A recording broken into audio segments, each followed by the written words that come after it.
sa waay bu neexee bu mettee mbëggeel noonu la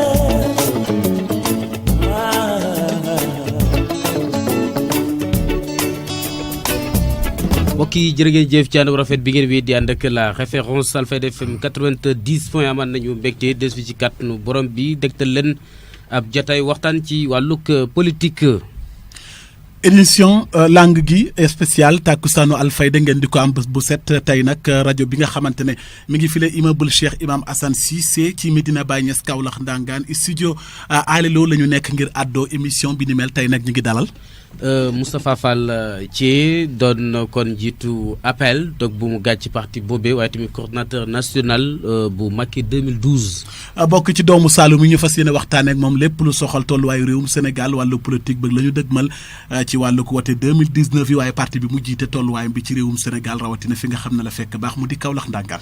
ci présentation bi ñu ànd ceeg Assane Top Omar Cissé waaye tamit ànd ci ak ki nga xam ne moo di Serigne Gueye parti technique Khalili moo nekk en direct ci technique bi nga xamante ne moo soxla wàllug Facebook bi.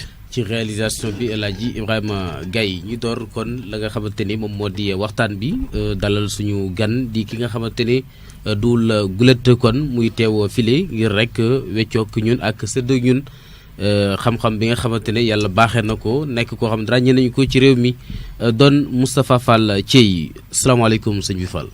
maaleykum salaam Assane. maa ngi leen di nuyu yéen ñëpp maa ngi nuyu Omar. maa ngi nuyu directeur Ibrahima Gaye. maa ngi nuyu personnel bi yëpp. mais maa ngi nuyu également waa pays bi. maa ngi nuyu xalif Cheikh Tidiane Niass. xam ne lépp la si man. moom ak rakam. maa ngi nuyu également sama tante sama yaay Zeyda Roqe Niass mi nga xam ne yaay la si man def ma doom.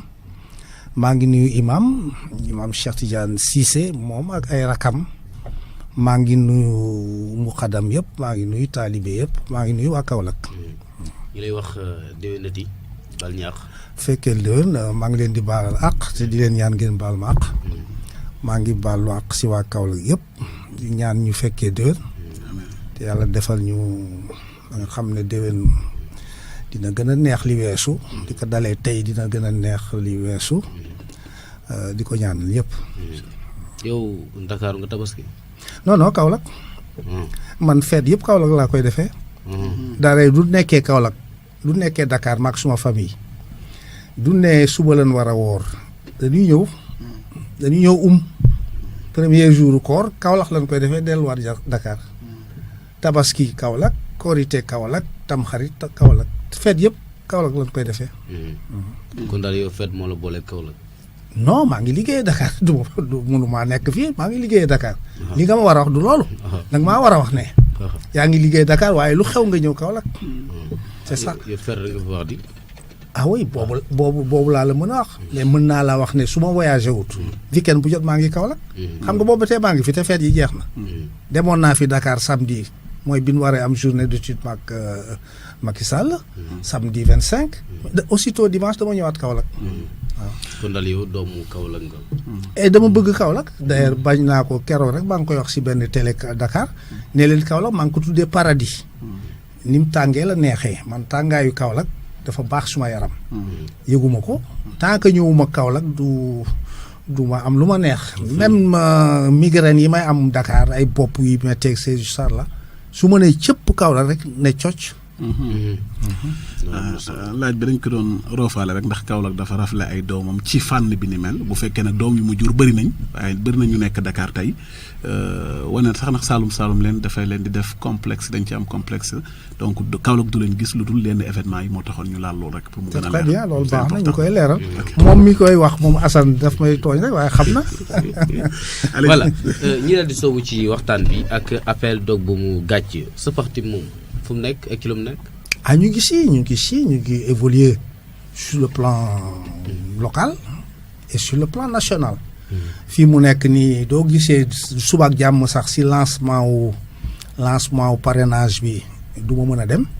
c'est parce que dama convoqué tous les étudiants de Kaolack qui sont ailleurs qui sont dans les universités du Sénégal dama leen convoqué suba les étudiants de mon parti parce que liggéey bu am solo la nar a def maak ñoom te dañuy préparer congrès parti bi à Kaolack en novembre xam nga au niveau de Benno Bokk Yaakaar suñ rencontre bi mu mujj a def ak président danoo sant parti yëpp ñu def congrès investir seen candidat loolu dafa bëgg a danoo bëgg mu leer danoo bëgg ñu xam ne parti Benno Bokk Yaakaar yëpp investir nañ Macky Sall donc ñun PS investir na ko parti yëpp dinañ ko investir ñun novembre lañ prévoir congrès bi ici à Kaolack investir ko en décembre nag ñu def le congrès national d'investiture l'investiture nationale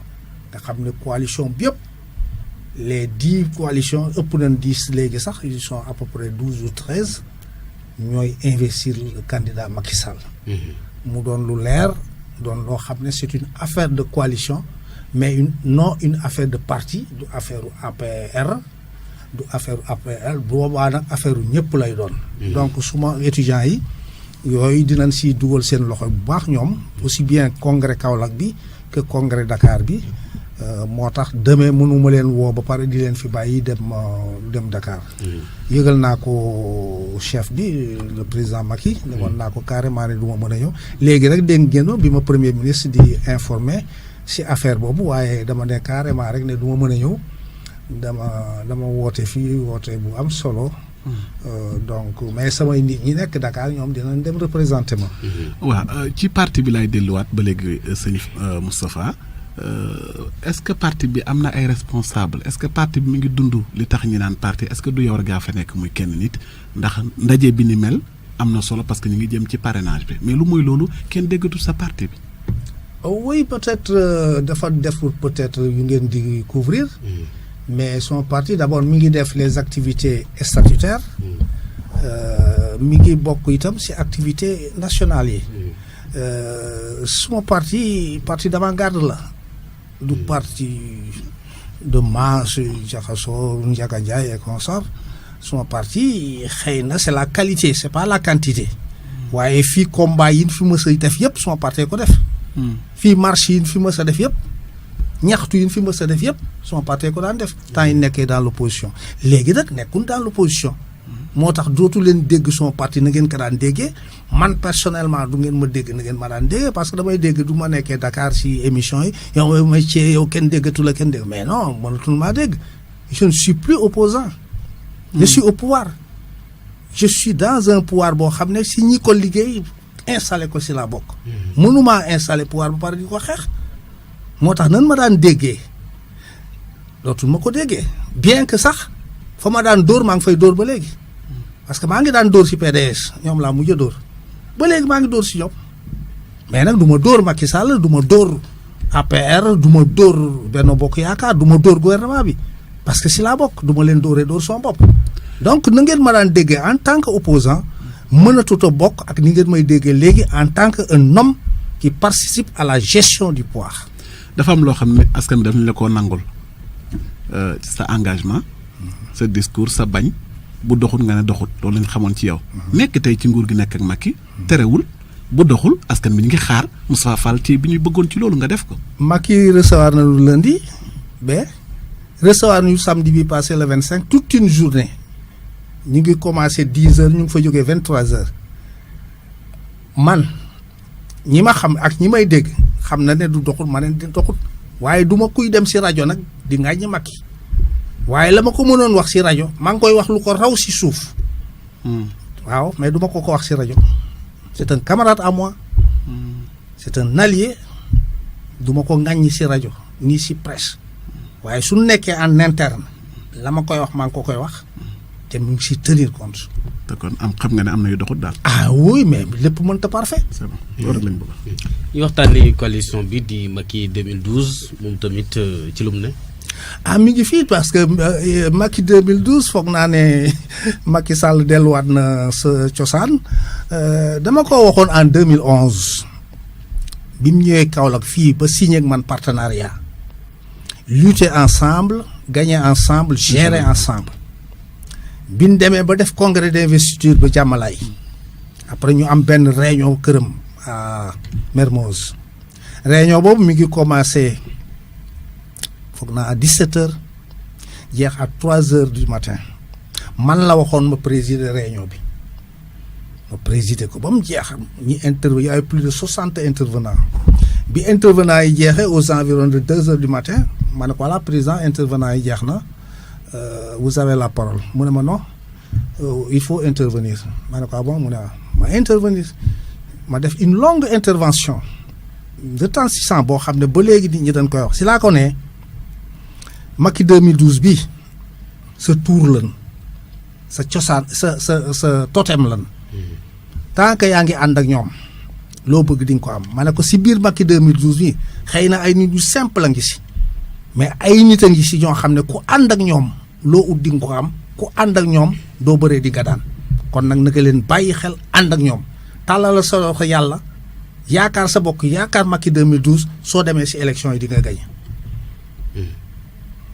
mu yëngal bopp bi loolu avant mu ñuy woo lundi dafa mel ni daf ko fàttali ko parce que dañoo nekk réunion conférence des leaders bu Macky 2012 mu ne amee président ba tey woowu ñu ma ne la président war nañoo woote parce que am na avertissement bu ma ko joxoon ne woon naa ko Macky 2012 bii ñooy sa totem ñooy sa tour tant que yaa ngi ànd ak ñoom doo ut di nga ko am waaye bés boo leen bàyyee du baax noonu rek mu woo ma téléphone ne ma je reçois la coordination lundi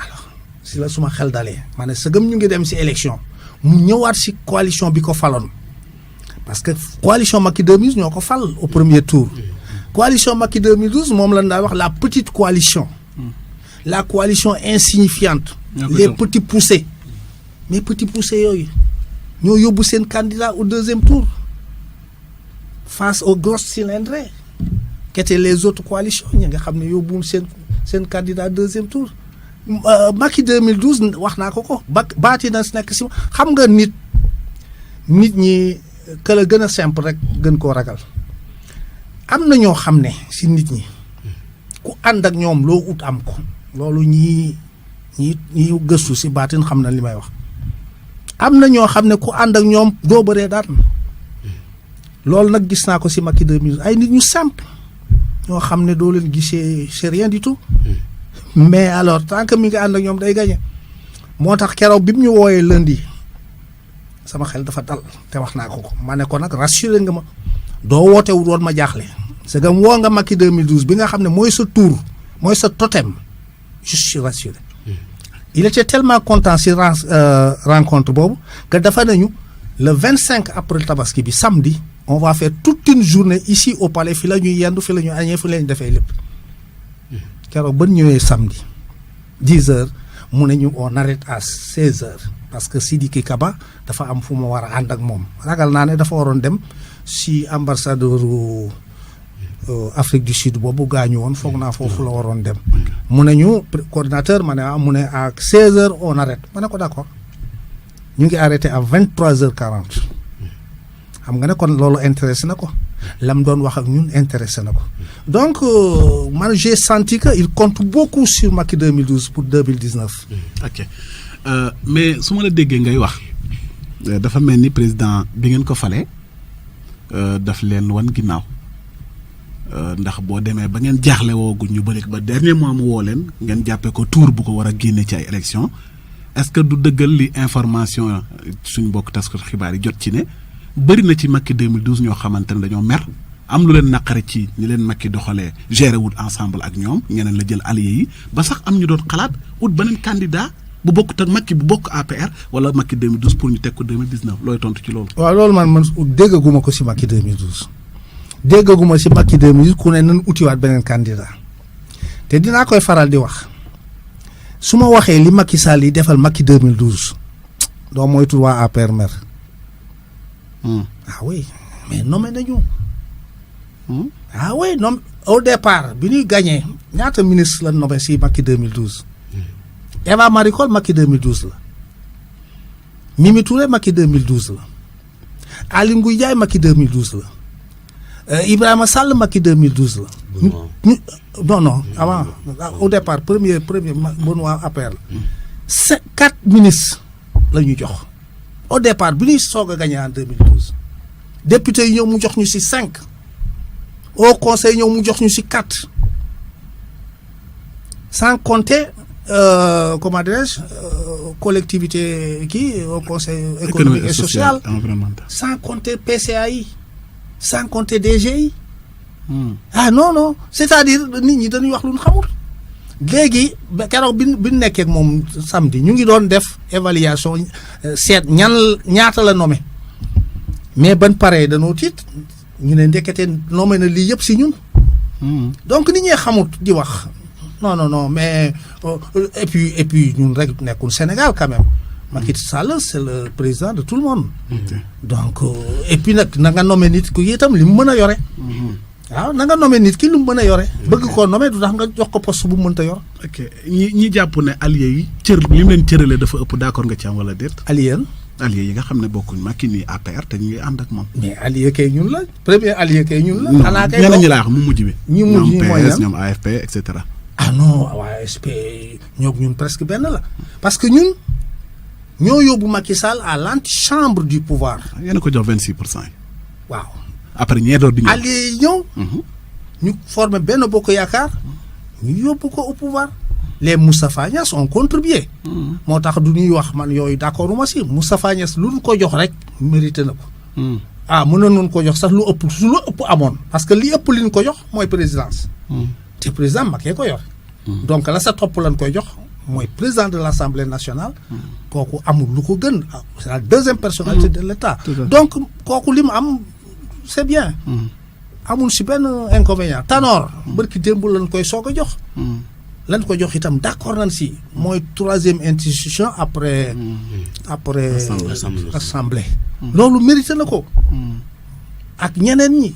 ba tax na déséquilibre amut. nit ñey wax lu ñu xamut. mais man gisuma fu déséquilibre amee. te itam dooy nommer nit da nga koy nommer lu mën a yore. élection yi si nga mën a propulser nit mu doon député ak yooyu. mais nomination moom. nit ki da nga koy nommer lu mën a yore. parce que nomination du élection. élection da nga koy tabb réew mi woteel ko. nomination nag capacité am technicité am savoir-faire am si ngay basé wu pour nommer ko. donc gisuma loolu li ngay wax rek mais y a pas le feu. y a pas le feu te ñun rek duñ Sénégalais. ñun waa Benno Bokk Yaakaar duñ Sénégal. te war na nommer Sénégal ñoo xam ne defuñ politique sax. war na nommer sax si suñ adversaires yi. suñ bëggee efficacité. il faut qu'on soit majeur. ñu bàyyi wax yooyu wax yu sew yooyu. donc yooyu Omar ne t'en fais pas. y a pas de déséquilibre. ok léegi looy tontu tamit ñu jàpp ne tey Macky 2012 bu dee moom rek la. ak alliés yi nga xam ne turu parti fa nekk. mais dara nekkatu fa. muy AFP muy PS ak yéen ñii tey Macky premier tour dañ ko yóbbu second tour dafay dem deuxième tour te bu demee mën na ñàkk lan ngay tontu ñooñu. waa xam nga ñooñu seen analyse la ñu def xam nga Sénégal ñëpp analyste lan ñëpp politicien lan ñëpp entraîneur football lan mais ku bëgg a wax ne AFP dara nekkatu fa PS dara nekkatu fa tu racontes des histoires. ah bon ah oui AFP dara nga fa ba léegi. PS non bu leen sous-estimer en politique d'ailleurs pas en politique mais en toute chose. bu leen sous-estimer. Macky Sall lu ñu ko doon wax en 2012. du dara on l'a même pas vu venir. kenn yaakaaru woon ne mi ngi ñëw sax. kenn xoolu ko woon kenn séentuwu ko woon. et moo ñëw. bu ñu demee ba Ablaye Wade di wax xale bi xaw ma fu mu ma jaar. moo tax di comment dirais-je. di xeeb baaxut. AFP ba tey jii mën na apporter Macky Sall beaucoup de choses xam nga. politique Gramsci dafa ne la politique c'est l'art de modifier les rapports de force. rapport de force ñu ngi koy modifier si ay forces nouvelles ay yeneen force da ngay le propre d'un parti. mooy toujours mu ngi bëgg a woo ay nit pour yokk.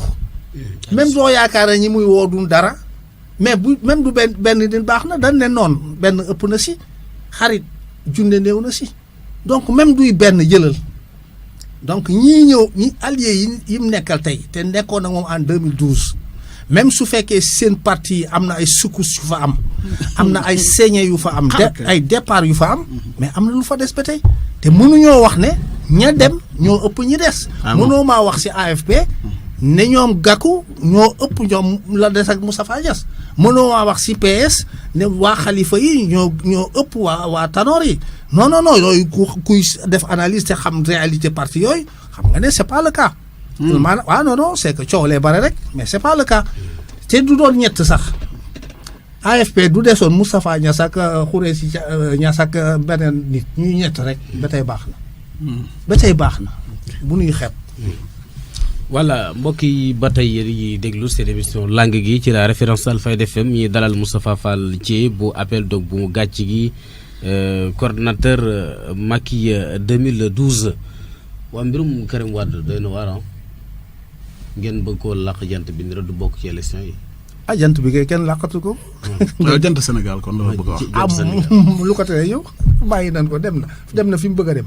xam nga Karim Wade moo yëngal Sénégal moo Khalifa Karim Wade ak Khalifa tax na ba nit ñi lan xamoon sax fàtte nañ ko intellectuels yi xam-xam ban amoon fàtte nañ ko parce que ñu ngi bëgg a def trafic pour justifier l'injustifiable.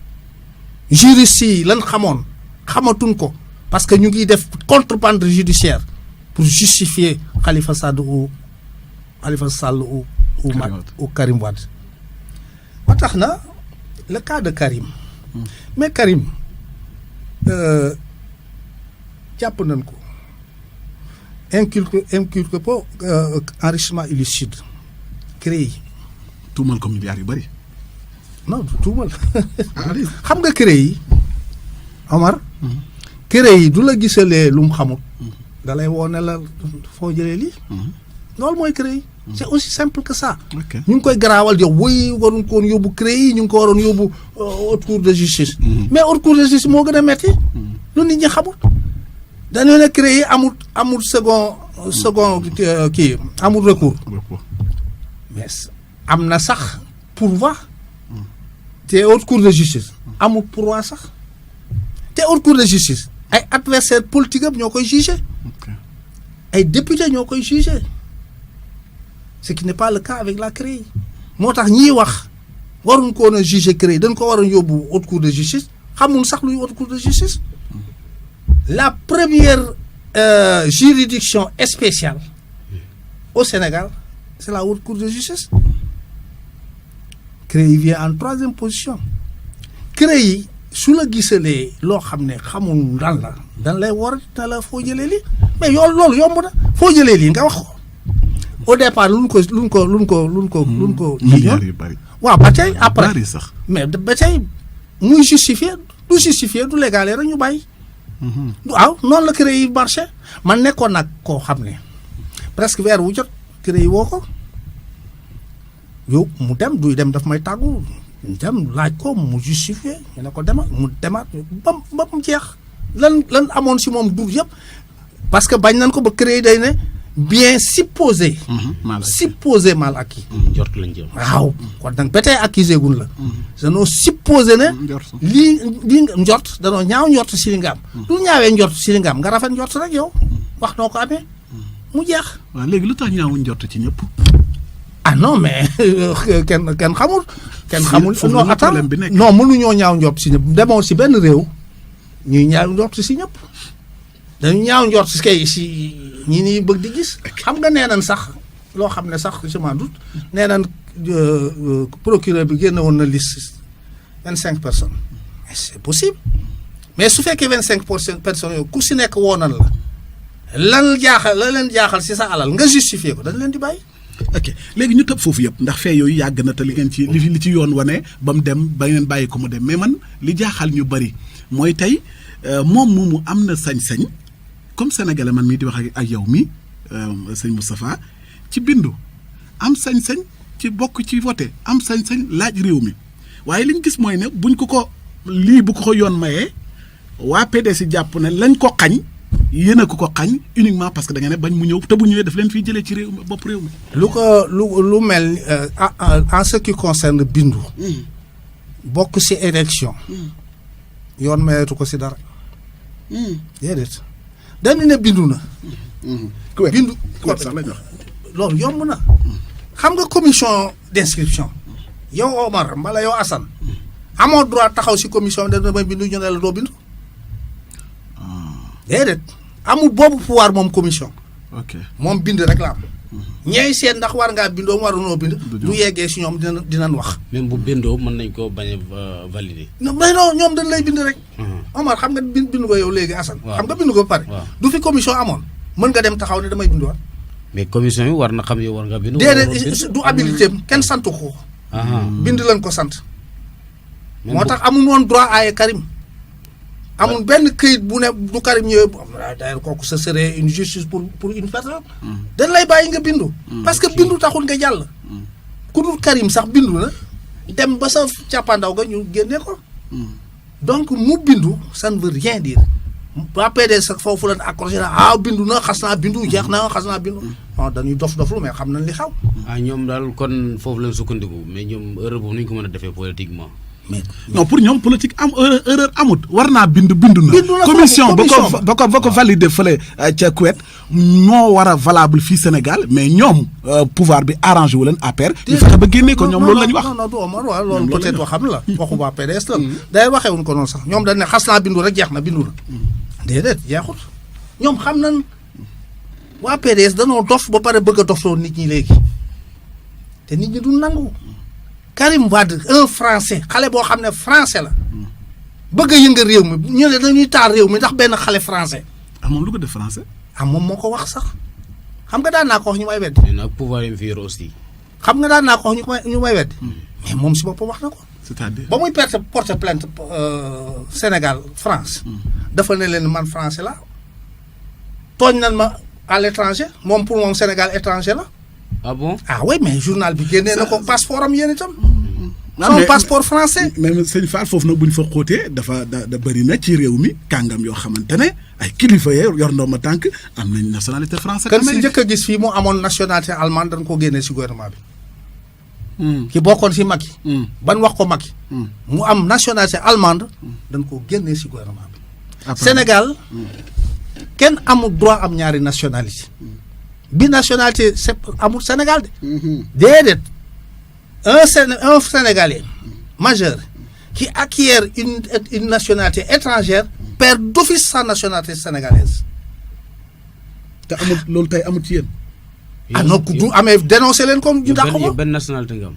man oui et pourtant am na mënoon naa am deux nationalités pourtant ñu ngi leen di tuumal seen kilifa yi ne am nañ mais nan leen dénoncé mais nan leen dénoncé xam nga yooyu yëpp CREI yi bii ngeen di wax ne li tax ñu jàpp kenn CREI yi dañ ne mën nañ laa jàpp si ay enquête mën nañ laa jàpp si rapport mais mën nañ laa jàpp si dénonciation yow Omar doo gisee si ñun koo xam ne am na alal du ëpp dénoncé ko si CREI yi am nga droit def ko am nga droit def ko boo ko defee ñu téye ko suñ ko waree téye nationalité itam koo gis mu am ñaari nationalité dénoncé ko soo koy dénoncé ñu génnee ko ci poste ban ko joxoon mu dem ak nationalité française am wala nationalité allemande. xanaa loolu ci yéen la valable mais ak nguur gi fi woon Karim Wade yoroon alal jëlul jeex ci réew mi ak nationalité française am. d'abord da ko daan nëbb dafa daan fen di wax amul nationalité française. moom Karim. waaw man maa daan wax ne am na nationalité française ñu di ma weddi waaye ba ne fang passeport français mu ne maa porté plainte Sénégal parce que dëkkuma fa agressé na ma def nañ ma détention arbitraire te mënumaa am ndam foofu ma ñëw suma dëkk France porté leen fi plainte journal bi kay waree da ko ak passeport Karim loolu wax boobu moom àdduna jox na ma dëgg. mais faute boobu kan ci kan la. non non c'est-à-dire yooyu sax Wade wala au Sénégal. non non bu njëkk sax yooyu bare woon na fi. gis nga suñu dirigeant yu njëkk yee. ñi si bare ñaari nationalité la amoon. même Abdoulaye Wade ñaari nationalité la amoon. ba bi muy doon président ñaari nationalité la amoon. mais nag wax wu la neexee yow mi fi nekk. nga dindi ko mu set wecc. Abdoulaye Wade moo yor Macky de. ah oui mais ça ne veut rien dire. non Macky moom tuumal nañ ko ne moom it am na bu Amérique. non non du ko amoon moom am na wax nañ non non su ko amoon waa PDS taxaw si. amu ko. loolu waa PDS du ko baalal mu. déedéet moom kaka amoon si Macky ban ko dénoncé ba da ko Macky dàq si gouvernement bi kenn code avec le code de nationalité France sénégalaise kenn amatul droit am ñaari nationalité. kon léegi sëñ Fall su ma la déggee pour ñu jeexal kaawu Karim da nga jàpp ne Karim mënta poser candidature am ndax du sénégalais wala boog yoon moo ko xañ ba mu tax mënta poser candidature. bare na ay li ko xañ mu kii d'abord. condamnation bi ñu ko def. plus de 5 ans. il doit plus figurer sur les listes électorales. Ah bon article L31. moom Karim. de même que Khalifa. léegi pourquoi ay jege ñaaleem ñoom jàpp fi ñu jàpp rek. ils font du bluff. ok te compté wuñ sax si ay élections PDS yaakaarul élection de. ah bon non PDS insurrection. taal dëkk bi. ak impasse politique lan yaakaar du ne Karim dina ñëw. oui il se prépare pour ça bés bu ñu demee ba taal dëkk bi ba confusion am ba dëkk bi jaxasoo ba peut-être même Macky dem Karim par voie terrestre mën nañu ko dugal mu ñëw mais dëkk bi daal dara amut Karim xalaatu sax ñëw fi Karim mënta nekkati si liste électorale yi Khalifa mënta nekkati si liste électorale suñ ko condamné définitivement donc ñoom ils font du bluff d'ailleurs dañuy distraire. maa ngi koy wax temps yëpp ci télévision yi ma nekk Dakar yi dañuy distraire ñu ngi wax waxu élection waaye loolu taxu leen jóg gisoo bërki démb ñu xam nga daan nañ wax Aly Ngouille Ndiaye du leen woo mukk ban dem demuñu démb dem nañ may wax ñu ne dañ doon à condition dañ doon jéem a endormir gouvernement bi déedéet ban demee ba ñëw lu ñu wax après non duñ def élection tant que Aly Ngouille mi ngi fi te kooku woo na leen ñu dem problème bi mooy dañoo bëgg a indi ay problème. non foofu tey dégg nañ Omar Sarr ci journal enquête mi ngi ko relais donc mi ngi leeral ne foofu ñoom li ñu bëggoon mooy d'abord ñu jot documents yi. beneen bi ci topp mooy fichier yi force ñu accès yi. kooku ngay ñu ngi bokk kuy ut document kay yaa ngi bokk. yow doo ne du Abdoulaye Wade moo ne woon du ma bokkati ci élection yu Macky Sall organisé Abdoulaye Wade seen papa moo njëkk a wax loolu ñoom waa PDS ñu ne duñ bokk ci élection yu Aly Ngouille Ndiaye bokk. tey ñëw si Aly Ngouille Ndiaye di ko wax jox ñu pour ñu bokk. c'est quoi ça. le cas de Aly Ngouille Ndiaye sëñ Fall est-ce que Moustapha d'accord nga ci wala d'accord ci. mu jiite li tax. élection yi mais li tax.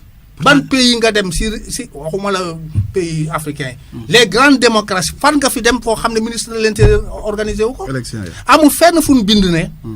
élection yi un homme neutre moo koy organisé amul fenn. fu ñu ko bind su ko Abdou Diouf defoon. Abdoulaye Wade def ko taxul ñu bind ko fenn te uni militaire taxul mu neutre les militaires ne sont pas neutres. 2012 yow bokk woon ci ñu doon xeex Ousmane Ngom. ne bu mu ko jiite man yëfu dof yooyu du ma siy bokk.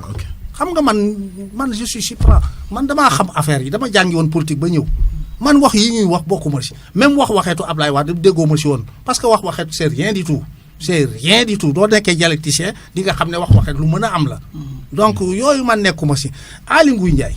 wax naa ko Doudou Wade bërki démb ñu ngi doon débattre maag moom si 7TV ñuy wax d'accorduñ si Abdoulaye Wade ma ne ko yéenay kan yéenay kan ba d'accordu leen si qui vous a élu qui vous a investi doonatu leen tous si réew mi naka ngeen di waxee Aly Ngouille Ndiaye du diriger du organiser élection te doon ministre de l'intérieur code électoral bi ne ministre de l'intérieur moo koy organiser constitution ne ministre de l'intérieur ñoo koy organiser yéen ngeen jon gérer yàq réew mi ba ñu dàq leen doonatu leen tous ngeen taxaw ne Aly Ngouille Ndiaye du fi organiser ñoom ñooy kan mënuñoo aaye kenn organiser leen.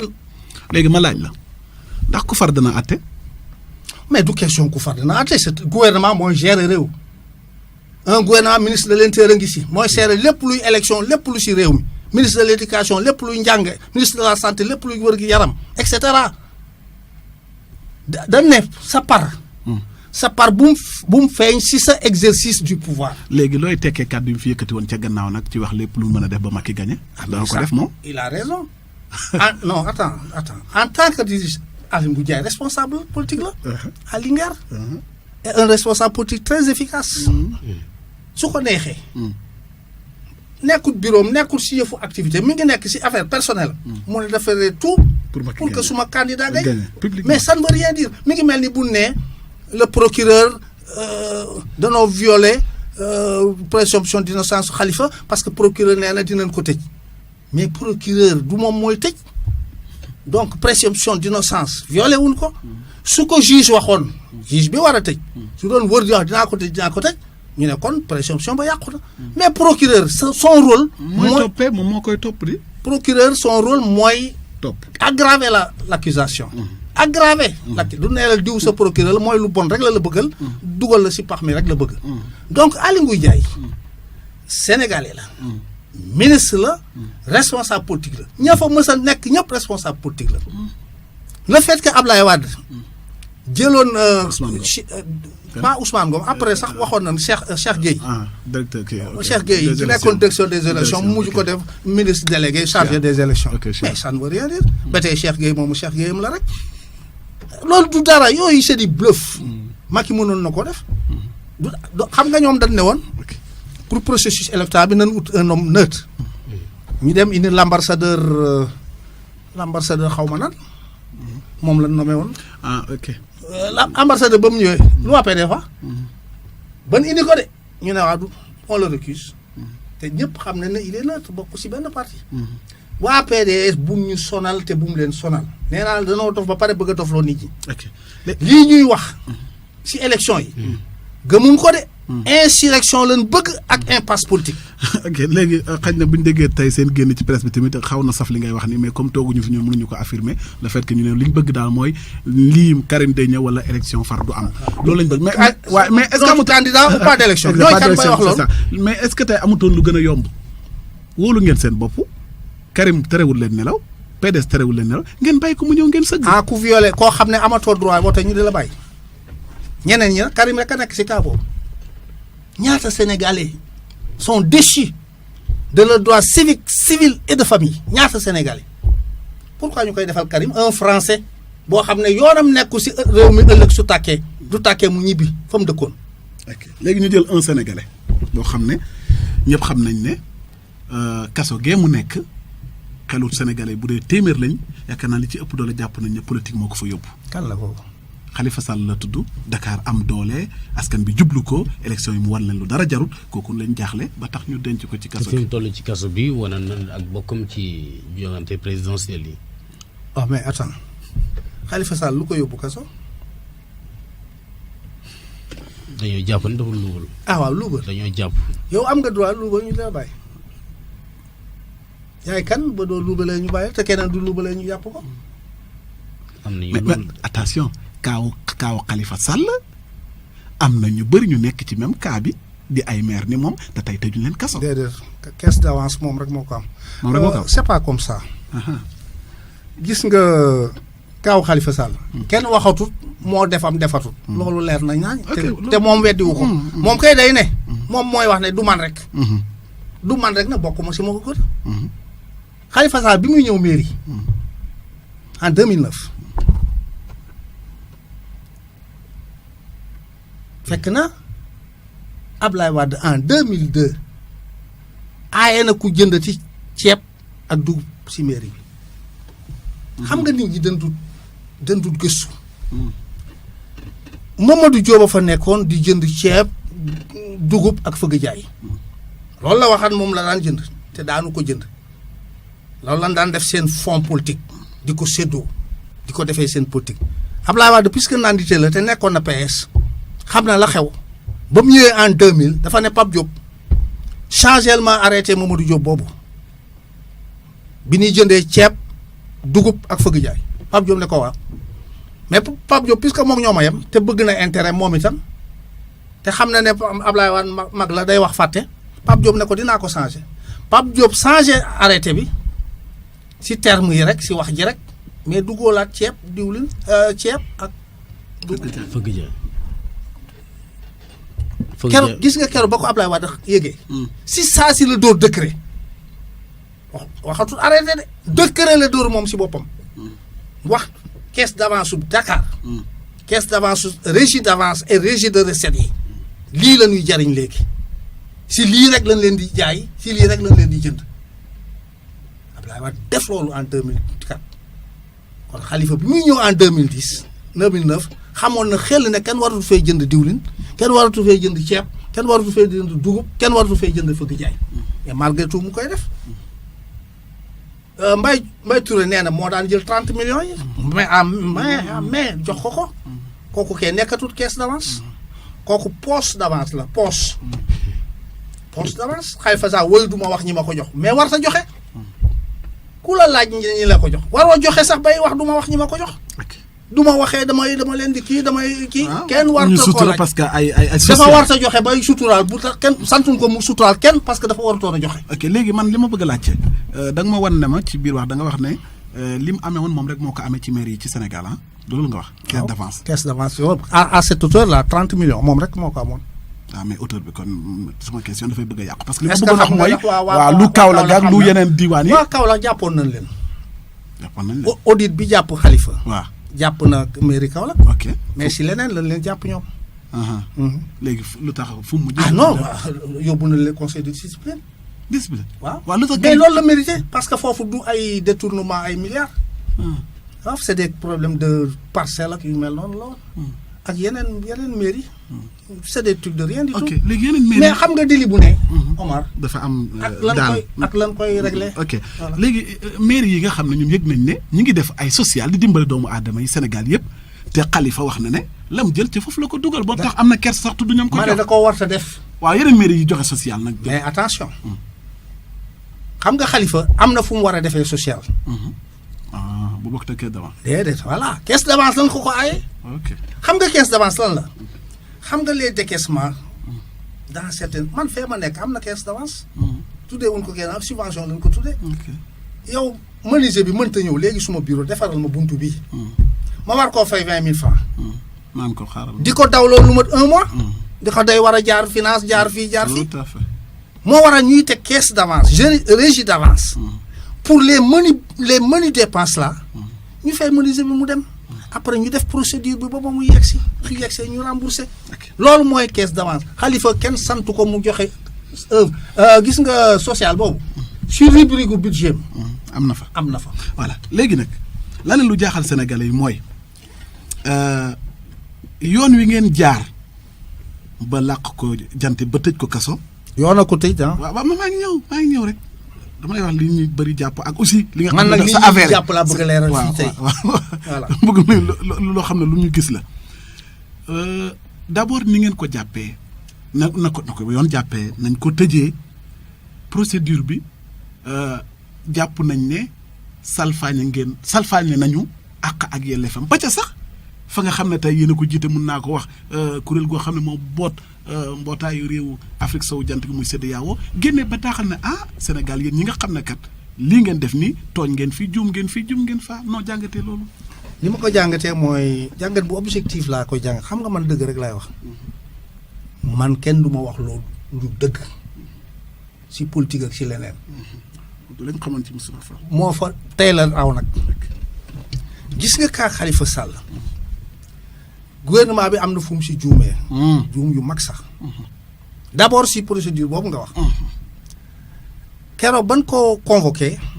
xam nga dañ ne léegi duñ la convoqué balaa ñuy commencé di la laaj dañ lay wax ne am nga droit woo avocat. nga woo avocat. loolu kenn du ko Khalifa sax. Khalifa def na droit. gis nga ba mu jotee convocation rek la téléphoné El Hadj Diouf. avocat am ne ko fekk ma dikk. négul ba ñëw dikk ñu de ko wuy Khalifa am nga droit woote avocat parce que xam na ko. ba loolu amee El Hadj Diouf fekk ko dikk. officier dig yi ne ko El Hadj mënoo koo gis mënoo bokk si yëf yi mu ne am may leen ma nuyu ko ñu may ko mu nuyu ko ñu génnee ko foofu policiers yi El Hadj def na devoiram El Hadj Diouf que je salue très bien suma avocat la si yu pare suma rakk la aussi ainsi de suite je l'estime beaucoup El Hadj def na devoiram am na courage yu def lu raw loolu mais officier de police yooyu nekk fële dig ñoom itam lañ def xam nañ ko parce que kañ lañ wax ne léegi suñ la jàppee rek dès les premières heures rek dangaa war a am assistance sa avocat kooku UMOA moo ko wax moom la ñuy wax article 5 du règlement 5 de l'UMOA moo ne léegi ku ñu jàppati rek duñu la jàppee rek les premières heures sa avocat war naa taxaw. su nekkee gendarmerie sa avocat war na taxaw su nekkee police war na taxaw su nekkee devant le procureur war na taxaw loolu ñu ngi ko def foog naa en 2014 foog naa 2013 yu mel noonu si leen appliqué si leen décidé loolu si UEMOA mais xam nga problème bi Sénégal def mooy te si yëpp yu bare da ko siy def day am retard si application des décisions communautaires appliqué ko si suñu textes nationaux yi. lu waral loolu. waaw non loolu beneen léegi ma ne c'est des laxisme la. c'est un laxisme. parce que waa dig yooyu temps yooyu ñuy wax El Hadj amoo droit taxaw temps yooyu suñu code de procédure pénale xam nga li mu wax.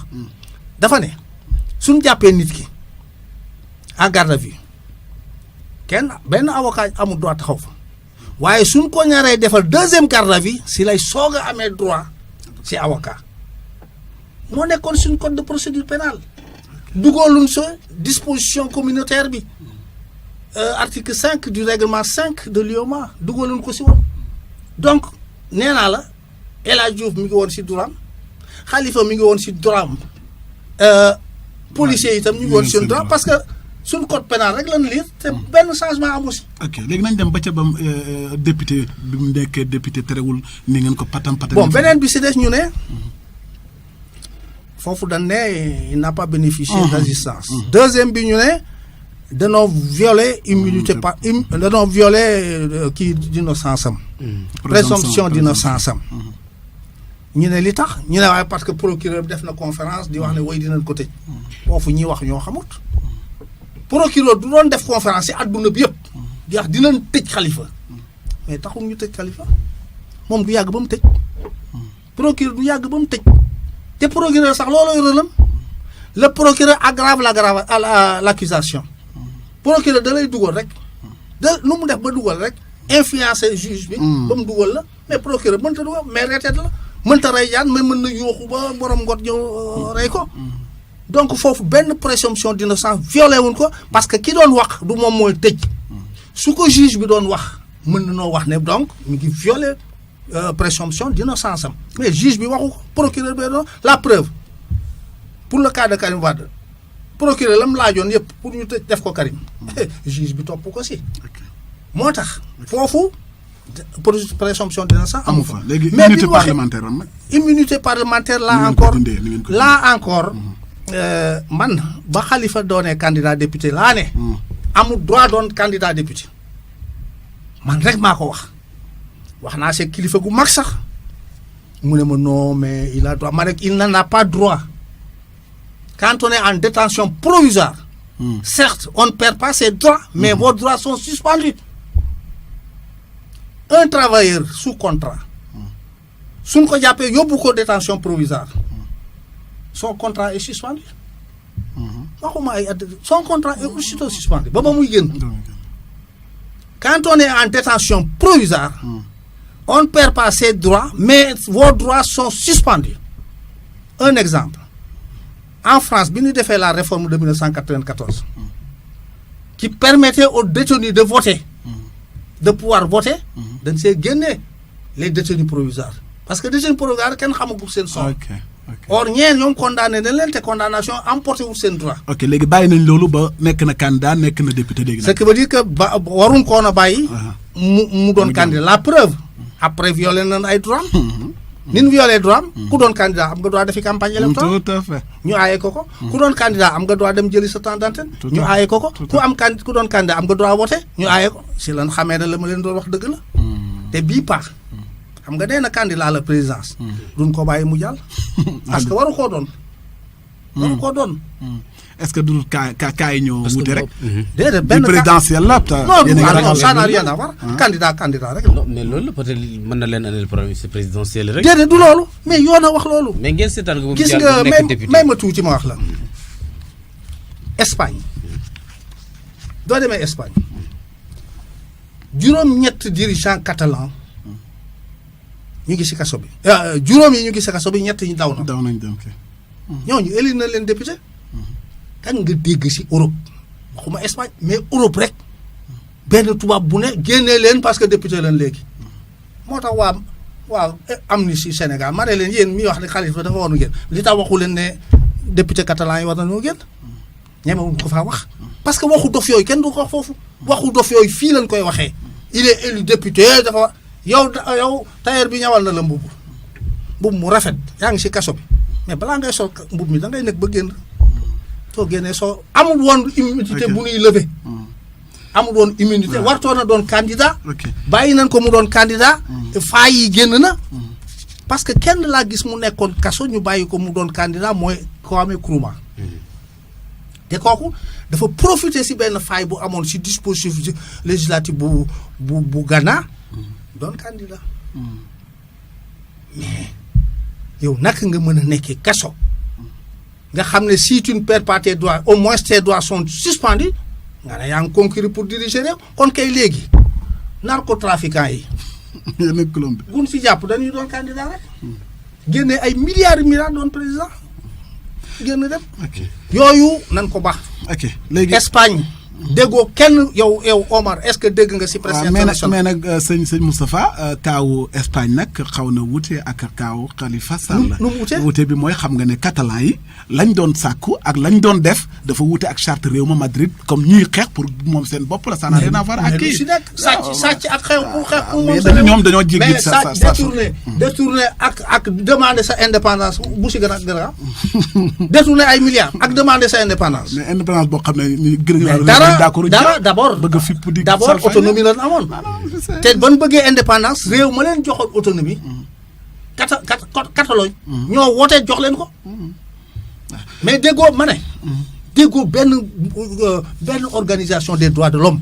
bu taxaw ne na génn parce que yooyu waxu dof yooyu ñemewuñu ko wax foofu fii lañ ñu koy waxee di ñu noggatu di ñu wax yooyu léegi nag Khalifa Sall kaam gën naa nangu peut-être ne li nga doon wax Moussa Fall ci ba ñu xamoon mi ngi fi ba léegi nangu nga ne nguur gi juum nañu. juumaat bon après CEDEAO bi mu gisee kii yooyu njuumte yooyu yëpp. wax leen ko def nañu. juum ngeen fii violé ngeen droit am fii. waaye nag réparé leen.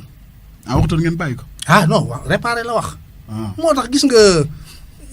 Il faut être honnête gis naa ay avocat yu taxaw di wax nee nañ ñu bako ñooñu ñoo ko doon waxal Karim Wade bi le groupe de travail ne il faut réparer la détention arbitraire de Karim Wade xam nga détention arbitraire du condamnation nañuy def différence bi détention arbitraire du condamnation bi avec le cas de Karim danoo wax groupe de travail a dit ceci a dit cela a dit ceci ba mujj gi groupe de travail dafa dépêché président am mu ñëw fii Sénégal joxe benn interview ci benn journal de la place mu ne bàyyi leen di wax loo groupe de travail lu mu waxut ñun suñ yoon ci condamnation 6 ans bi ñu condamné Karim Wade suñ yoon nekku ci ñun li ñuy intéressé mooy détention arbitraire mooy li ñuy def ci avant procès mbala li ñu def après procès par exemple nit ki suñ ko tëjee 6 mois mu tëdd 6 mois ba ne suba la 6 mois yi jeex sa suba sa kenn génneewu ko mu toogaa ba gannaaw suba détention provisoire am détention arbitraire am nit ki avant ñu koy juger suñ ko defee mise en demeure ba pare jàpp ko détention provisoire pour 6 mois pour certains délits su 6 mois yi weesoo te génnewul beneen élément nouveau dañ ko war a génne suñ ko génnewul détention arbitraire am le cas de Karim lam gën a bare Karim détention arbitraire 6 mois la woon détention arbitraire nag réparation la sa groupe de contact wax laa gën a gëm li ci CEDEAO wax détention arbitraire dooy wax gouvernement bi réparé bul ko wax ni muy réparé parce que gouvernement bi xam na ni ñuy réparé ñaari façon la ñuy réparé une détention arbitraire mooy la réparation pécuniaire joxe xaalis mbaa la réparation déduction de peine su fekkee ne l'intéressé waaw su fekkee l'intéressé tëj nañ ko définitivement 6 mois mbala 6 ans mu def détention arbitraire de 6 mois dañuy jël 6 mois yooyu génnee ko ci 6 ans yi du fekkee ne nag dañ koo libéré ñu jox ko xaalis moo tax CEDEAO warutoon wax ñu jox leen 35 millions ñoom juróom yi daf ñoo waroon a bàyyi rek ñu def nan ko war a defee su boobaa parce que si ñoom xalifa am na ñu bàyyi. su ñan bàyyi dinañ leen jox xaalis. mais su fekkee am na ñu tëj définitivement ce qui n'est pas encore le cas de xalifa ba tey tëjaguñ ko définitivement. suñ ko tëjoon définitivement nag. les 3 mois et quelques yooyu. ñu ko jàpp entre fi ne doon na député fi ñuy lever immunité parlementaire. loolu dañ koy défarquer si peenam. ok est-ce que tey jàppoo ne li gënoon simplal dal xelu sénégalais yépp mooy procédure bi nangu nga ne njuumte am na ci CEDEAO wax na am na lu tax du ngeen ko bàyyi mu génn ba pare ngeen reprendre. déedéet procédure waaye du boobaa yow xalifa lu ko yóbboon si kaso bi procédure moo ko yóbboon si kaso bi doo defee erreur si procédure. micro. procédure ba la ñuy éliminer moom la ñuy annuler reprendre mais kenn du la génne pourquoi ñu lay génne yow la fa téye woon mi ngi fi ba tey la fi téye woon jógu fi mi ngi fi ba tey. procédure bi nag juum nañ procès verbal bi gis nañ ne les premières heures avocat am ñëwut woon su neexee ñu ne nan casser procès verbal bi ñu casser procès verbal defaat ko waaye du tax mu génn de moom. moom kay fa lay toog rek. ba ban koy juger loolu fa la génn. benn laaj rek baal ma tontu bi waaw wala déedéet est-ce que vous êtes optimiste par rapport ak 2019 tey Macky jàll premier tour gëm nga loolu. waaw ak déet rek nga bëgg. waaw jeex na. ndax tey maa ngi ñëw boo gisee waaw am na laaj bu ca topp. ndax tey bu Khalifa Sall génnoon ci kaso gi jàkkaarloo gi est-ce que da nga tontu waaw bi oui parce que Khalifa Sall ñun xam na nag vraiment sérieusement du ñuy waxante j'ai rien contre lui. bokkuma parti bokkuma ak moom tous mairie Dakar xaw ma ko. man mun bokkuma si ñi ma arrosé. parce que affaire Khalifa Sall ni ma si waxee nii du ñëpp a ko mën de. am na ñoo xam ne duñ si wax de. doo gisee ngay gis Sénégal ñoo xam ne mosoo leen a dégg ñuy wax ay buqat yoo xam ne mosu ñoo xippi seen bët xool nit taxaw di saaga ndax affaire Khalifa Sall. xam nga li ko waral. ñi Khalifa Sall doon jox xaalis si lan bokk. ñu ne tekk bañ a wax waa Khalifa Sall yi puisque ay caacaar lan dem fekki leen ay intellectuel lan ay universitaire ay juriste ñu dem ne leen waaye yéen itam jóg leen nag bokk leen si xeex bi kenn déggagu leen ñu commencé wax. xam nga lu tax ma laaj la laaj boobu man sax gisee wu ma fi nga gisee ne ñangam mais man fi ma gisee mooy Khalifa quoi qu'on dise lu ñu mën a wax lépp liggéey na Dakar téye na ko ci loxoom beneen bi ci topp mooy fam ne woon muy parti socialiste bi nga xam ne jàpp nañ Tanor Bërki démb rek nee na du ci wax parce que dàq nañ ko moo tax fam ne woon tey base bi ñu bëri ci waxuma biir Dakar mais Sénégal ànd nañoo ak moom ndax li mu gëm ne partem muy parti socialiste warta mën a nekk parti buy toppaat dafa war a am candidat mu fippu bañ a topp Tanor. Khalifa Sall sax mënta liggéey parce que avantage bi Khalifa amoon weer wu jot 30 millions. ci fan. caisse d'avance weer wu jot 30 millions boo xam ne laajuñ la tous defal lu la neex Khalifa Sall mënta liggéey. man su ma doon am loolu ba muy 1 milliard et 800 du ma liggéeyee Ndakaaru ba pare. kenn du ma ñemee jàpp su ma jàppee Ndakaaru yëpp jóg.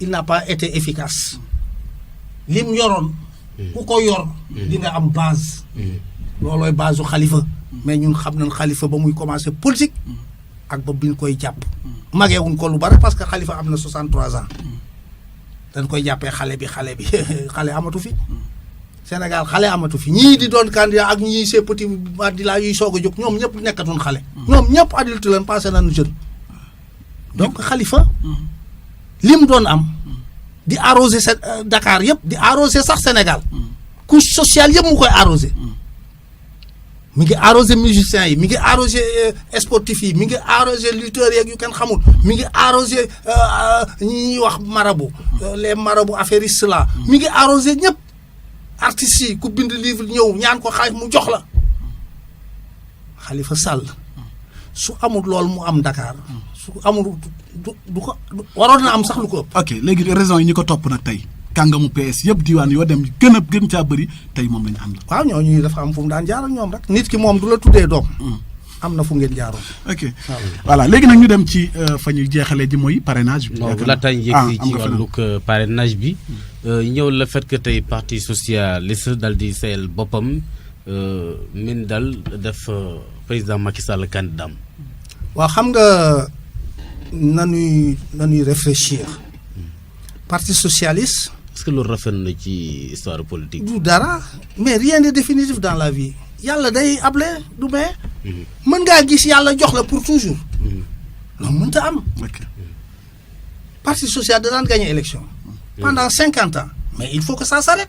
mënut a continuer. ah bon. ah non pourquoi muy continuer am na yeneen parti yoo xam ne ñoo ko gënoon di gagné te jeex na. parti Senghor. parti ba si lan kuy Senghor. kuy Senghor yow non kuy Senghor. ah mais dis donc ba tax na day doon éternellement. waaw au nom de quoi muy ñu fi nekk yi gagné éternellement. foo mës a gisee ku éternel ak lu mbala lu éternel amut. waaw mais di laaj. ñu lay gagné ba nga xam ne lii la yàlla dogal est-ce que gën a rafet ëlbati ko di toppaate. bokkewut d'abord dañuy wax mësuñoo gis parti socialiste bu amut candidat. présidentiel. mais est-ce que mës nañoo gis parti socialiste bu aligné ñetti défaites successives ah. mës nañ koo gis. ah voilà. ñetti défaites successives. nga aligné ko. défaitu Abdou Diouf. ñaari défaitu Tanor. mais alors il faut arrêter. te cadre bi mu dugg a tax. parti socialiste du fekkee ne duggul woon ci cadre Benno Bokk Yaakaar. tey jii dina doon candidat. mais de parti socialiste. dafa mais ak li nga wax ni bu demoon tamit dañ koy rey dañ koy mboqee ba mu tëdd. ah non ça mënuma see wax. kooku c'est l'avenir qui le dira. parce que du doon du sa nekkoon ba léegi. kon xëy na du am problème yi mu am.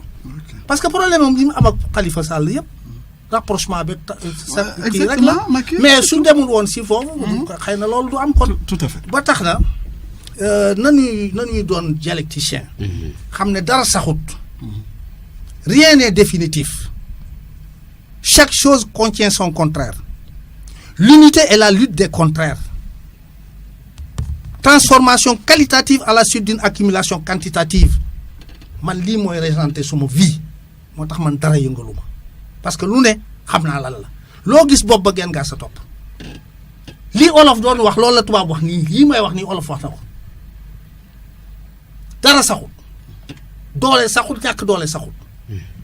Parti social a fait son temps peut-être dinañ demati ba beneen génération yëkkatiwaat ko su bokkul woon Benno Bokk Yaakaar man maa njëkk a yooxu de daal di ne leen bu fi kenn indi problème le candidat naturel de Benno Bokk Yaakaar c'est Macky Sall maa leen ko wax ñoom ñëpp parce que pourquoi Macky Sall parce que Macky Sall lan faloon mu doon candidat am mandat doo amee mandat doo rendre compte réew mi après pour rendre compte réew mi doo doon candidat kon kay yaay doon candidat naturel sa coalition moo tax Tanor li ñu def ñoom parti socialiste gisuma si lu dul fidélité loyauté et sens de responsabilité parce que loolu lañ décidé woon ci coalition bi. voilà beneen parti boo xam ne donte bokkoo ci yéen a bokk fu ngeen xeex muy APR tey am nañu jàpp ne mooy parti boo xam ne mi ngi au pouvoir waaye moo gën a néew doole ci parti yi nga xam ne sax ñoom la àndal ay alliés ko topp lam am ak cadre sax yu ñu mën a tudd ci APR dañ leen di compte lañ am ak néew ñu ngay xiiroo ngaayoo le cas de Kaolack responsable APR yi lan ngay ban gis-gis nga am ci loolu. xam nga APR dafa am lu ko jig te jigut ñeneen ñi ñàkk a structuré jigu leen mais moom ñàkk a structuré moo ko jig.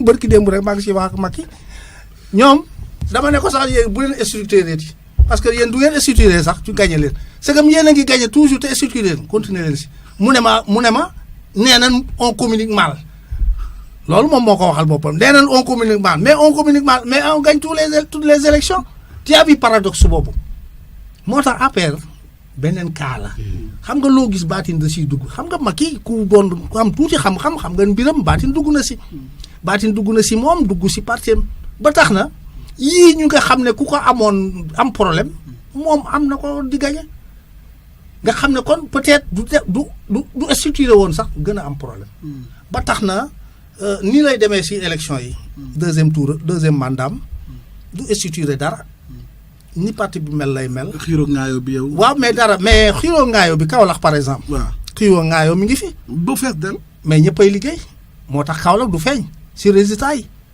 contrairement à d'autres villes. yeneen villes yi xiiroo ngaayoo day am. ñenn ñi mer croiser les bras ne dootul liggéey ci. mais Kaolack nag monsieur Sëñ Fall Moustapha Kaolack nag taux bi mi ngi wàññeeku. waaw mais mi ngi ba tey ñu ngi gagné ba tey mi ngi gagné xam nga dama leen ko wax sax man xam nga man maa leen di jubóole élection duy bëgg a ñëw toujours dama leen koy wax aussi ma ne leen xuloo si ay dirigeants baaxut même du xuloo bi indiwul benn problème day décourager le militant da koy démobiliser di ko démoraliser parce que militant bi li mu bëggoon mooy njiit yi doon benn mais militant bi du fekkee ñii yi duñ xoolante moom day gêné wu su la nuyoo kee mere ko foog na ne su la nuyoo sax kee mere ko su waxee yow kii mere ko loolu baaxut moo tax danoo war a am unité ci seen biir xam ne surtout élection yi ñu jëm nan xam ne élection bi élection benn nit la muy Macky Sall rek a si am intérêt falul keneen moom rek la ñuy fal ñu doon benn def campagne benn doon benn def seen campagne électorale doon benn gagné. ok bu ngeen di campagnal Macky ak Macky bu ñëwee Kaolack est-ce que ñeme na fee dugg biir Kaolack. lu ko koy tëjee lan la Macky def Kaolack bi mu ko faleeg léegi lan la def diggoon Kaolack xam nañ ko ñu ngi koy fàttali ko ay milliards du xaaj mais qu'est-ce qu'il a fait pour Kaolack. waaye ba mu toogee ba tey mi ngi gagné Kaolack. sëñ Moustapha lan la Macky Sall defal waa Kaolack. maa ne ba mu toogee ba tey mi ngi gagné waaw mais li tax Kaolack di ko wootee. wax xañ ne boobu man je sais mënuma ko li tax Kaolack wooteel ko élection yi yëpp. moo tax présidentielle bi itam Kaolack dina ko wooteel. problème lan am si Touba Ndorong te maa ngi siy liggéey ba tey mënaguma koo réglé mais maa ngi si. mais Touba Ndorong dama koy faral di wax ne c'est le petit Touba. c'est little Touba. la xew Touba bu mag ba. mooy xew Touba bu ndaw bi. mais yëg naa ne. am na soxna soo xam ne fii la sokkee ko baax. rallié nañu. loolu dina am. gis nañ fa bu nekk loolu dina am influence. dina am influence dina am influence si fii. mais bés pour régler Touba rek. régler fii Touba Ndorong régler wu. ok looy jàngatee Kaolack waaye Macky defalu leen dara ndax laaj naa la tontu ko ça veut dire que defalu leen dara ba pare ñu di ko votel. mais li tax nga ne defaluñ dara. laaj naa la ko tontu. luñ def lu defut. non luñ def loxo mais li muy defal ñëpp mu ngi leen di koy defal. Kaolack waaw amul si bourse familiale. waaw amul si maladie universelle. loolu la ñu diggoon campagne. mais si ñu digoon la bokk. point fort yi la woon d'ailleurs. conseil des ministres décentralisé yaa ngi koy fàttali. mais am na nga foog ne dem yu tëb rek defal lépp. mais la mu waxoon. université Cheikh Ibrahima. dina ubbi ren. non xeer ba usine bi pooru Kaolack. dina ubbi ren université bi. ubbi xeer ba réer na di. mais non dina ubbi tey rek j'ai discuté avec Amadou. Tidiane Giro si leneen sax lañ doon wax. ok mais ñoom dina. ñu jàll port sec port Kaolack xorom si ana port assainissement Kaolack Kaolack assainissement Kaolack c'est-à-dire aspect yi Kaolack xaaxut bi nga dëkk xaaxut moom boo ko réglé Touba Ndorong xaaxut loolu moom mooy xaaxut moom kenn du ko laal non boo ko réglé Touba waaw Ndorong du ngeen ma joxe Kaolack rek ma réglé jox Kaolack comment mooy falaat Macky fal leen ma maire bon waaw non loolu xibaar la ça c'est une information en exclusivité donc sëñ Fall soxla nga Moustapha soxla nga maire bu Kaolack moo wax la loo xam ne wax naa ko télévision Dakar bërki démb rek. c'est que wax naa ko Dakar nag dinaa leen ko wax parce que waruma ko woon wax Dakar sax fii laa ko waroon waxee. nan nga daal def. mairie Kaolack. daf maa mës a intéressé man doomu Kaolack la. yow xam nga Assane yaa ngi may wax léegi ñëw yi ma fii ñëw. tous les week-ends su ma demul bitim réew maa ngi Kaolack. et en principe jeudi soir laa fii ñëw pour ñi may suivre. j'aime bien Kaolack rek laa bëgg. lim nekkee ni neexuma. en 1993 j'étais candidat député. 93. dans le cadre du PIT. j'étais responsable du PIT à Kaolack. ok si ma campagne électorale maa ngi doon wax ne mën naa jeexal yooyu Kaolack ba dootu fi amati. waaw parce que dama mës a dem vacances Union soviétique dem dëkk bu ñuy wax Gagaran boobu maa ngi dem à la mer Noire. Sotchi si soviétique mi ngi mel ni Makka ni Makka mel si jullit noonu la Sotchi mel si soviétique yi. dundi ba deete demoo Sotchi mi ngi mel ni dundoo ñu yóbbu ma fa vacances mu dend ak Gagaran ma nekk Sotchi ba sax ñu ne ma on va vous déplacer monsieur Fall si benn dëkk fekk dan ma wax bi ma yegsee dañuy def ak yow entretien wax lan la sa dëkk loo bëgg et cetera ma ne man daal suma dëkk lii moo ñu jaaxal mooy yoo dëkk ba Kaolack la tudd yow kese la ñu ne ma bon mu ne waaw ñu ne ma waa d'accord man fàtte woon naa sax benn bés ñu ne ma pour une semaine yaa ngi dem dëkk bi ñuy wax Gagaran fii à quelques 60 kilomètres ma ne d'accord ñu xëy suba yóbbu ma dem si dëkk boobu am fa une semaine bi ma paree waa conseil municipal bi ñëw am ak man entretien di ma laaj lu la neex si dëkk bi et cetera may wax na ma tout est bien et cetera ñu ne lan moo la fi naqari ma ne dara naqaruma fi ex ñu ne ma mais amut dañ ma njëkk a wax amul ay janax fekk ñu ngi bëgg a dem si kaw ma ne non amul janax ñu ne est-ce que amul musique ay ma ne non gisuma fi sax weñ ñu ne ma dëkk bii nag ñi fi nekkoon dañoo dawoon ñoom ñëpp en 45 dem ndax ay yooyu leen dàqoon ma ne ah bon ñu ne waaw ma ne nun def nag ba réglé ko ñu ne ma recette bi dina la ko jox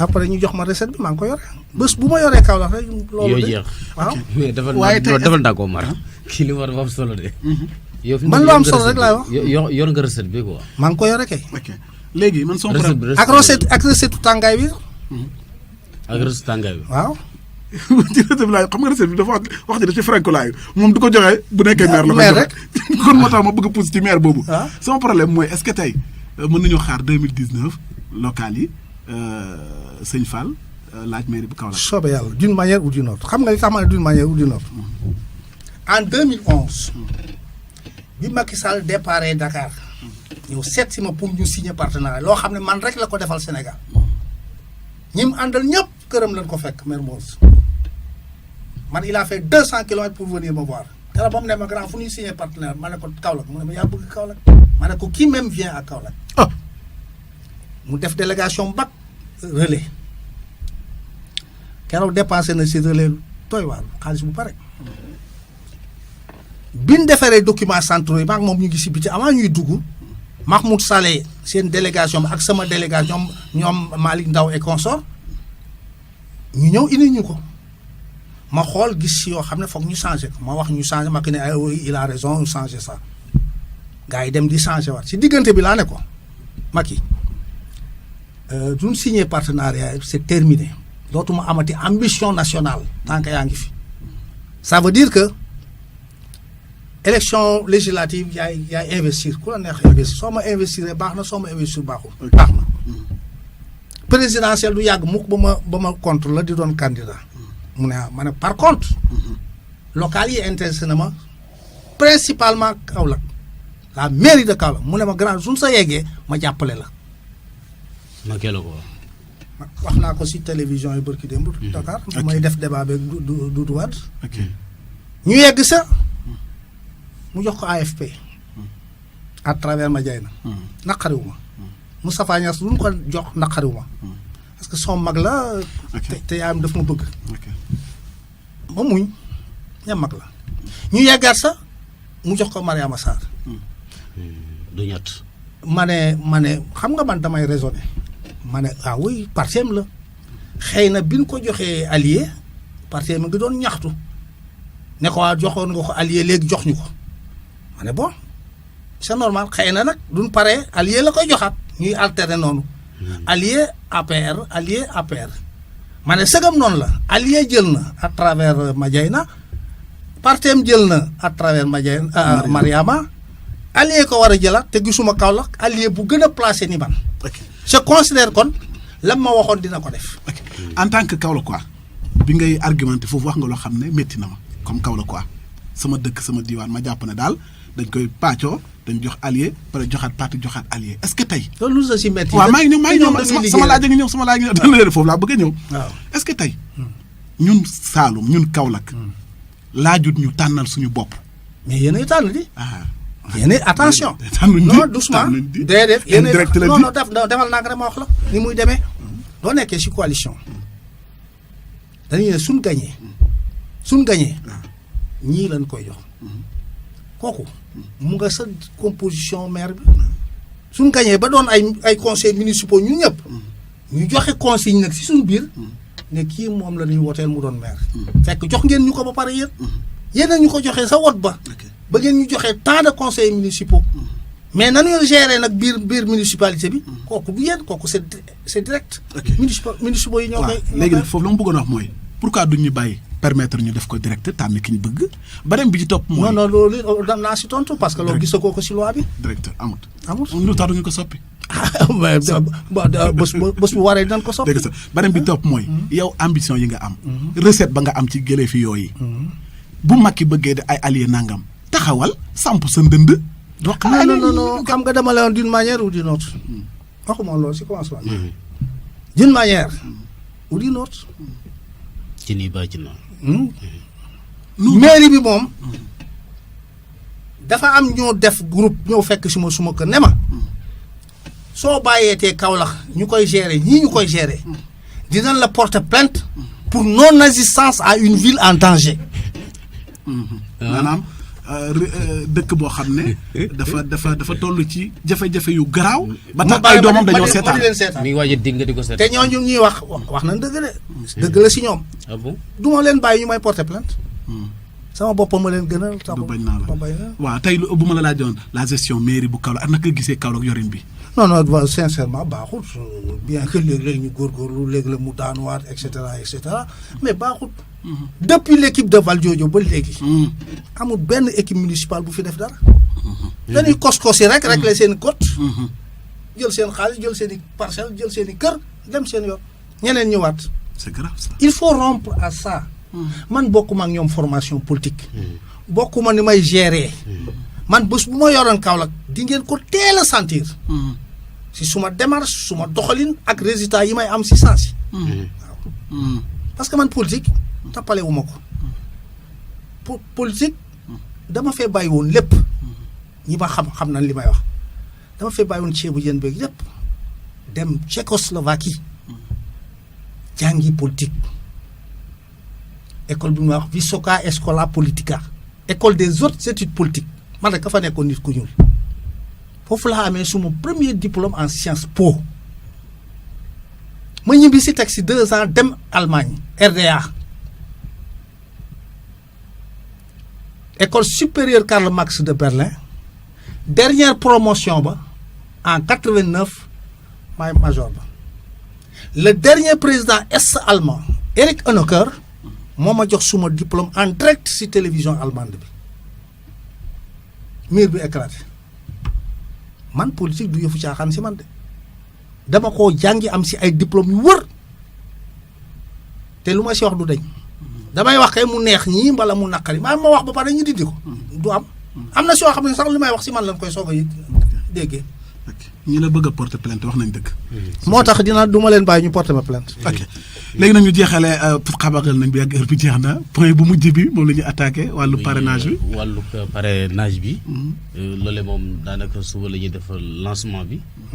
ngir dugg ci biir réew mi sa jàngat. waaw lancement parrainage bi jàll na processus bi jeex na gouvernement bi def na si waru garam réew mi askan bi def na si waru garam parce que bi ñu waxee ne parrainage ba def projet de loi bi dañ kaa yóbbu assemblée nag réew ma la parce que ña fa nekk réew ma leen fa taaj mën na noo wax la lu ñu def réew ma leen ko defal ñooñu wate massivement pour parrainage bi donc le vin est tiré il faut le boire bien que sax man am naa suma point de vue si parrainage bi xëy na du ma ko wax tey mais un jour viendra ma wax leen suma point de non. ndax bokk na seen point de seen point de vue laa bëgg a xam ndax sa point de vue bokk na ak point de vue ñi jàpp ne du dara lu mooy galgal ñenn ñi arrêté ñeneen ñi jaarul yoon député yu ñëw lu neex Macky ngeen bàyyi mu jàll est-ce que point de vue boobu loolu. giseewu ma ko noonu sax mais da ngeen di bàyyi ba mu ñëwaat fi wax leen ko dégg nga dinaa leen garder scoop boobu. ok baax na ko. du ma ko wax Dakar du ma ko wax feneen fii laa koy waxaatee. mais may leen ma nag ba jamono. soppeeku ça nous fera plaisir. dégg nga ba tax na li ñu siy wax di wax ne pour éliminer ay candidats la dañ ne 0,8% à 1%. à peu près 55 000 voix. ou bien 53 000 wala 60 et quelques. mais loolu ku ko amut ku ko mënta am gêné woo Macky Sall doo candidat potentiel ku mënta am loolu naka nga mën a gêné Macky Sall mais les grands partis waxuñ loolu. PDS banalement dina ko am AFP du demoon dina ko am banalement mais muchacho yi nga xam ne danoo foog ne politique xam ay diplôme la jàng ñëw taxaw mbala liggéey ba am sa xaalis toog ba màgget nag ne naa politique yi nag léegi politique du mbéy de mbéy bukki dafa noonu nañ ko fi bàyyi. ku jàq dugg ci. politique du mbéy politique c'est une science. même si c'est pas une science exacte c'est une science. ay xaalis du ñëw régler ko. ak maa nekkoon doomu diw. c'est juste ça là am naa diplôme lii diplôme yi ñu am ça n'a rien à voir avec diplôme mu jàng man maa am diplôme mu politique yi. ba tax na ñooñu ñoo am difficulté boobu ñu ngi soog ne dañuy tëb rek doon dara te dañ daan xas politiciens yi di leen saaga je n'aime pas les politiques am barki de maa ngi dégg si émission Alassane Samba Diop bi benn universitaire di wax oui les politiciens c'est des médiocres oui parce que ñun intellectuels yi defuñu politique ma ne ko tête de l'art yow xanaa xamoo ne politiciens yi am na ñu la si ëpp diplôme fuuf gën laa jàng fuuf ëpp la expérience fuuf tey def politique ana ña bañoon politique ñëwoon tey léegi si politique xoolal ñi am na temps dañ daa y a trop de politique trop de parti ces petits partis là ana ñun tey ñoom ñëpp créé nañ parti justement parti yu bari yooyu feeñ na sax ci wàllu parrainage bi daanaka moytuwulee bu ñu seggul ni ñu koy waxee téeméeri candidat nar na fi am. non du am parce que ñii c'est des candidats à la candidature. attention bu ñu dee la bu ñu gaawantu. candidat à la candidature la xam nga su ma neexoon man ma dem jëli kayit yi candidat à la candidature la. mais génneel parrainage bi génneel li ñu la laaj si ngay soog a doonee candidat mais ki nga xam ne demoon na si législative 10 000 voix amu ko mu nga noonu bokk sax kooku mën na jaaxal nit. ah yow kay waxuma kenn ka amul woon 10 000 voix daal mu nga ne taxawaat ne day dooni candidat ñu di ko laaj nag léegi 55 000 voix mbala 65 000 voix. ok mais démarche bi. bien que nag je suis contre toute forme de liquidation. man la cee je suis contre toute forme de liquidation. man bëgguma ñuy wàññi. même bi ñuy wax parti politique danoo bare ma ne leen woy plus il y a des fleurs plus le jardin est beau. te amul benn loi bu ne nan leen wàññi moo tax candidat yi xeebu ma si kenn de yow woyu candidat farfelu mais quelqu'un qui sort des millions nga ne il est farfelu ku génnee xaalisam ay millions de damay bokk si élection moo tax parrainage bi si benn aspect d'accord naa mais si beneen aspect d'accord man bëgguma élimination. ok ki war a jàll daal na jàll. am na benn candidat bu fi toog ku nekk am nga droit jéem. ok jéem am na benn candidat bu fi toog bu wax ne candidat la. fii Alfayda. Ansoumana Dione. dafa wax kii waaw kooku suma xarit la. sa xarit la. il est de Kaolack moom quand même. moom lu muy def maa nga sa. yaa nga ca solidarité. xaw ma nag li mu wax nii da nga ca àndam déet. waaw nee na. yow mii. sa parti bi appel. waaw. pour mu mën a dem ci coalition Benno Bokk Yaakaar. ànd ak Macky nekk candidat nekk candidat am yéen da ngeen a war a am seen parrainage da nga am lu ngeen war a parrainer. PS def ko AFP def ko ñoom ñëpp kenn ku nekk 60 lu ñu mën a laaj parti bu nekk da ngeen koy joxe dajale yëpp nag Macky doo di mën a génn ku ko ci bu ngeen ko mënta am kon seen kenn du ànd ak Macky. waaw dafa jum foofu rek parce que participation si élection dañ ne les partis politiques ou coalition de partis politiques. donc nii ñu koy defee noonu Ansoumana dafa jum foofu rek. suma xarit la lépp lu muy def dama siy dugal suma loxo. xeebu ma ko si tous moog ñi ma àndal damay jaxasoog ñoom parce que ay nit lañ. moom nag suma xarit la léeg-léeg mu dal si kaw Macky ba sonn du ma ko wax dara mu toog ba mu neex ma mu teel mais président maa déggoo ma keroog ma ne ko noo déggoo ma la. waaw kon keroog boo ko dégloon Alfayda dama doy waar. voilà léegi mais parrainage bi tey buñ seggee ñi nga xamante ne ñooy génn li ñu jàpp mooy ne wala boog li ñu opposition bi bëri jàpp mooy ña ngeen di am comme candidat wax dëgg yàlla mën na leen bañ a tere nelaw yéenay tànn ñi ngeen di bëri. non tànn leen la quand même. lu ngeen tànn. ñoo tànn Idrissa Seck. non Idi moom xam. ñoo tànn Gakou. mais tànnul kenn. tànnul kenn c'est pas possible.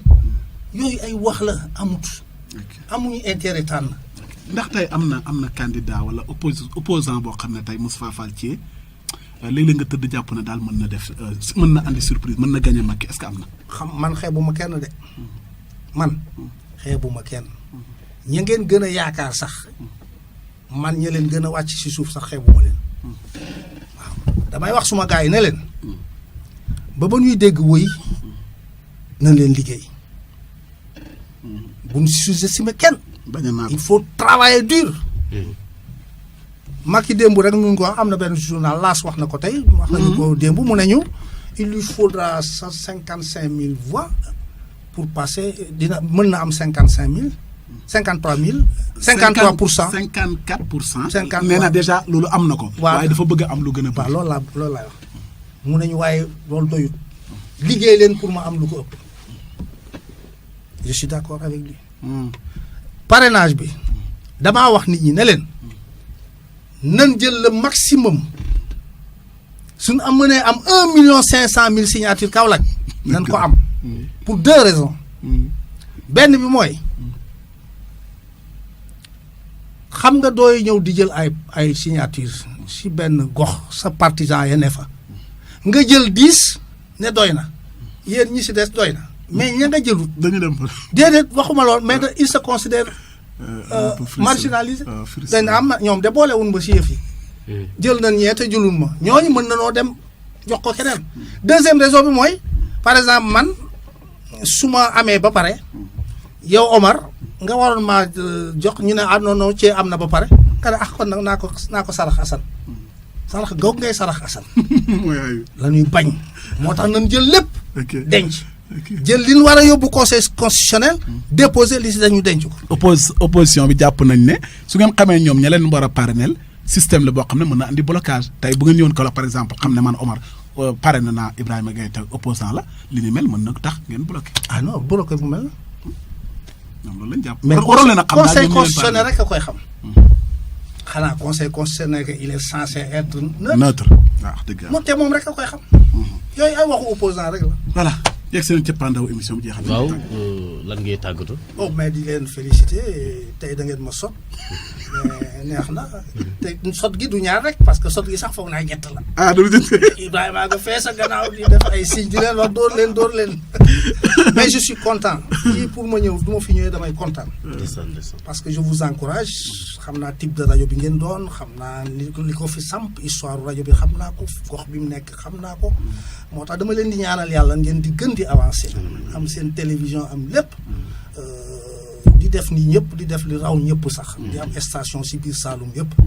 maa ngi leen di gërëm yéen ñëpp maa ngi gërëm ñi ñu doon déglu maa ngi gërëm xalif bi encore une fois moom du xamoon ne maay wax dina ko déglu. maa ngi gërëm suma tata mère Roqi Niass également. maa ngi di gërëm imam maa ngi gërëm ñëpp. di leen wax ne kontaan naa te bu ngeen ma wootee rek ma ñëwaat comme d'habitude. voilà. voilà mbokk yi kon yegg si nañ ci cëppaandaw ak émission bi ak Moustapha Fall Thié moom lañ doon dalal tey ci réalisation bi El Hadj Ibrahima Gaye di jaajëfal Seydina Omar Cissé Assane Top ci sottandiku kàddu gi ak Serigne Gueye ci machine bi ñi fanaan jàmm.